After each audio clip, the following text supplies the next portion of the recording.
In this forgotten alley, a place where the city's unwanted memories seemed to collect, the air hung heavy with the weight of neglect. It was a world unto itself, hidden in plain sight, a secret whispered between the towering buildings. Hope, a fragile and flickering ember, was just a distant dream, a luxury not afforded to those who called this place home. It was a faint glimmer at the alley's end, almost swallowed by the encroaching darkness. At night, when the city hummed with a life I could only observe from afar, the alley transformed. I watched the lighted windows above, each a tiny stage showcasing lives so different from my own. They were beacons of warmth and comfort in a world that offered me neither.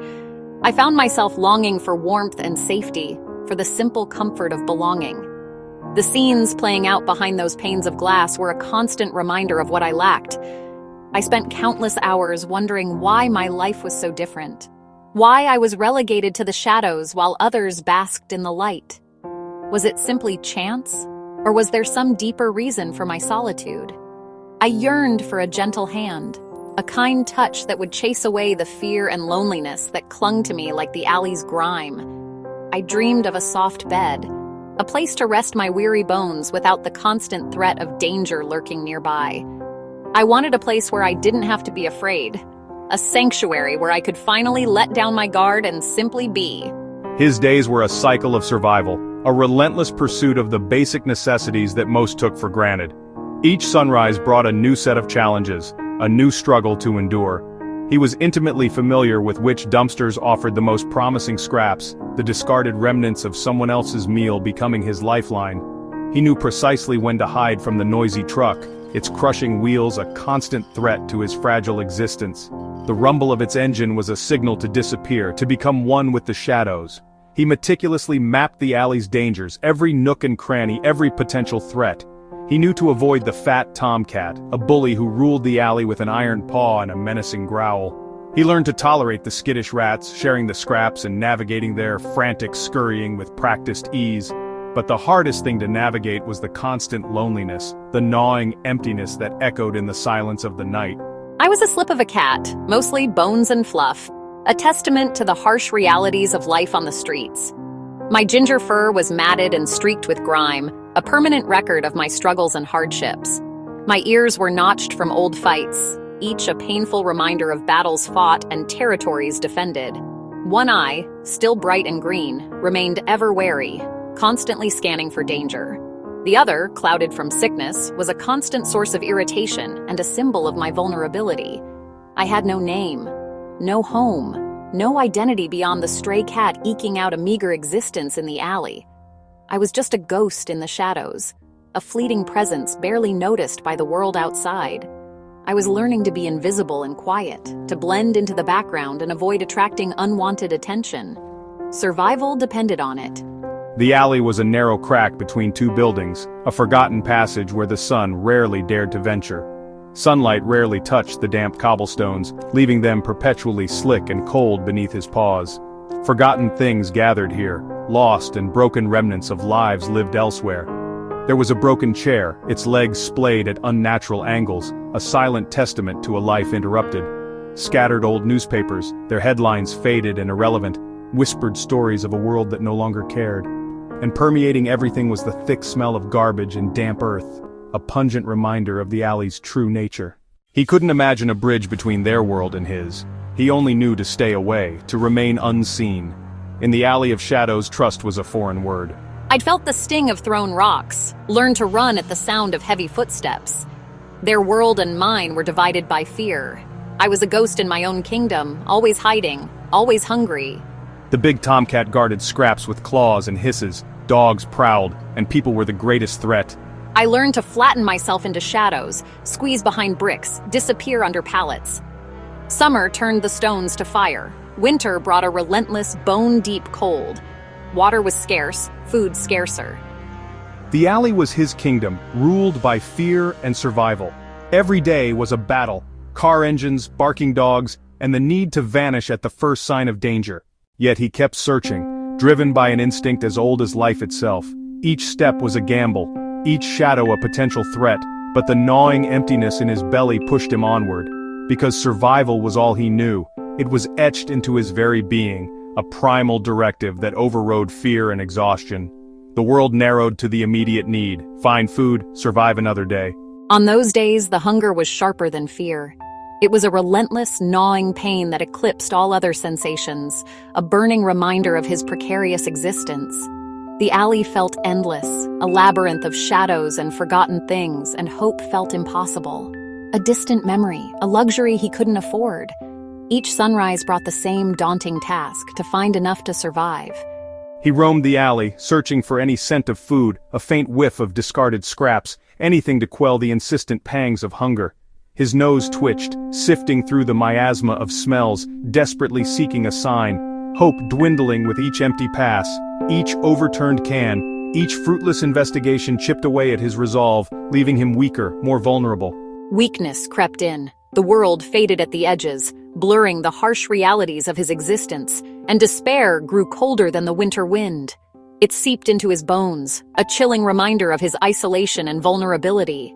After a meal, even the smallest morsel, he'd clean his fur, a ritual of dignity amid the grime, a small act of defiance against the squalor, a reclaiming of self in a world that offered little kindness.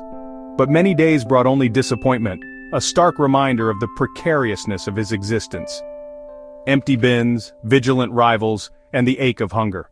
The constant competition for survival, the ever-present threat of larger, stronger cats, the gnawing emptiness that never truly left. I waited for distractions: a dropped bag, a careless hand, darted in for a chicken bone or wilted lettuce, anything to ease the relentless hunger, then retreated to safety. A fleeting moment of respite before the hunger returned, demanding to be fed.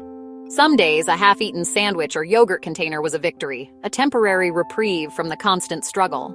The bakery's morning scent was torture, a cruel reminder of the abundance he could only dream of, but sometimes a stale roll became a feast, a treasure to be savored, a small miracle in a world of scarcity. The restaurant's dumpster was a battleground, a dangerous arena where survival was a constant fight, the big tomcat always lurking, a formidable opponent, a constant threat to his meager existence. Hunger was my constant companion, an unwelcome shadow that followed me everywhere, driving me from hiding to hunt for scraps. A relentless cycle of need and desperation, a daily struggle for survival. The alley, usually a place of stark shadows and echoing emptiness, felt a little less empty that day, a subtle shift, almost imperceptible, yet undeniably present. The air itself seemed to hum with a different energy. For the first time, a foreign concept began to bloom within me. I wondered, with a hesitant flutter in my chest, if kindness was actually possible. Could such a thing truly exist in this world of sharp edges and cold indifference? No one, not a single soul, had ever spoken to him like that before. His experiences had been defined by harsh words, swift kicks, and the constant threat of danger. This gentle tone was an anomaly, a complete departure from the norm. It was a small thing, a simple greeting offered from a distance, but it changed everything, shifting the landscape of his expectations and planting a tiny seed of hope in the barren soil of his heart. I flinched, every muscle tensed, ready to bolt at the slightest provocation. But I didn't run. Something held me back, a strange pull I couldn't quite understand. Her words lingered in the air, soft and melodic, like a gentle breeze rustling through leaves. They were a whisper of hope in my silent world, a world where silence was often synonymous with safety, but also with profound loneliness. Her calm presence was different, puzzling, a stark contrast to the hurried footsteps and harsh voices he was accustomed to. It was planting a seed of wonder in his heart, a tiny spark of curiosity that began to flicker in the darkness. One day she spoke, her voice carrying on the gentle breeze a sound he hadn't realized he'd been longing to hear. It was her voice, a gentle murmur, soft as the falling rain. "Hello there, little one. You look so lonely down there." The words hung in the air, a delicate offering of connection. I stayed hidden, nestled amongst the shadows and debris. Curiosity flickered beneath my caution, a dangerous dance between fear and the undeniable pull of something new. She never tried to approach, respecting the invisible boundary he had erected around himself. She just watched in silence, a silent observer in his lonely world. She came out at the same time each day, a creature of habit in a world of chaos.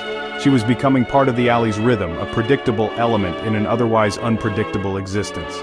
I watched her from behind a broken chair, my usual vantage point, a place of both refuge and observation. I was expecting shouts or thrown objects, the usual response to my presence. My body was coiled, ready to spring away at a moment's notice. But she only stood quietly, a serene figure against the backdrop of the grimy alley. She was sipping tea, a ritual of normalcy in a place devoid of it. Her gaze was soft with sadness, a deep well of empathy that seemed to reach out and touch the very core of his being. Life in the alley was a harsh routine, a monotonous cycle of hunger, fear, and loneliness. But one gray afternoon something changed, a subtle shift in the atmosphere. A woman began appearing on the back landing, a figure of quiet observation in his otherwise solitary world. Her eyes were gentle, not cruel, a beacon of warmth in the cold, unforgiving landscape of the alley. Days later, the woman brought a small white saucer to the landing. I watched, tense and suspicious, as she placed it down and retreated inside. The scent of milk drifted to him, hunger warring with fear. It could be a trap, I thought, but the smell was too tempting. He waited, the alley quiet, the big tomcat absent, finally hunger won. I crept out, one paw at a time, climbing the metal stairs, heart pounding. I circled the saucer, sniffed, and took a tentative lick. The milk was warm and rich, a miracle. He drank greedily, fear forgotten for a moment. From behind the door, the woman watched, hope in her eyes. It was the first act of kindness he'd ever known. The alley's shadows began to lift. Each meal was a lesson in hope. Trust, once foreign, became possible. For the first time, I felt something like safety. A fragile bridge of trust formed, built on quiet companionship and patience. Her hands stayed still, never threatening. I started to trust. Day by day, the distance shrank. He began to tolerate her being near. I hesitated, but hunger drew me closer. I ate, aware of her presence, but not afraid. One day, she sat on the top step, not looking at him directly. I learned her footsteps meant comfort, not danger. She added dry food, and my body grew stronger, my eyes less hollow. The saucer of milk became a daily ritual, a silent understanding growing between them. I sniffed, then rubbed my cheek against her fingers. Her touch was soft, a promise that my lonely days were ending. One day she extended her hand, palm up. I waited for her each day, even meowing when she appeared. I let her sit closer, finished my meal, and stayed nearby, washing my face. Her smile was wide, a breakthrough. He was no longer nameless, he was Rusty. I flicked my ear, a small acknowledgement. One afternoon, she whispered his name and he looked up, meeting her eyes. "Hello, Rusty," she'd say, her voice gentle. At first, it was just a sound, but soon I realized it was my sound. The woman called him Rusty, inspired by his faded ginger coat. I peered in, torn between fear and curiosity. The room smelled of warmth and comfort so different from the alley. Clara sat on the floor, speaking softly. "It's okay, Rusty, you can come in." I thought of the cold, the hunger, the fear outside. I looked at Clara's kind face and knew what I had to do. I stepped through the doorway, leaving the alley behind.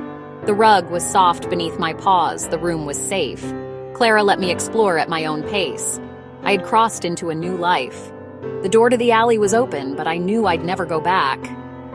As winter approached, Clara, her name now known, worried for Rusty. The landing was no longer enough. She left her office door open, inviting him inside. We can all make a difference. Call a rescue, leave out water, choose compassion. Rusty's journey began with one person who cared. His story is a testament to the beautiful connection we can share with animals. For the first time, I felt safe, curling up in my new bed, content. Clara took me home, her house filled with warmth and sunlight. I was no longer a stray, I was Rusty, a beloved pet. The ghosts of the alley faded away. My story is a reminder of the difference a little empathy can make. There are countless animals like me, waiting for kindness. Inside, Rusty's world transformed, soft bed, fresh water, and a full belly.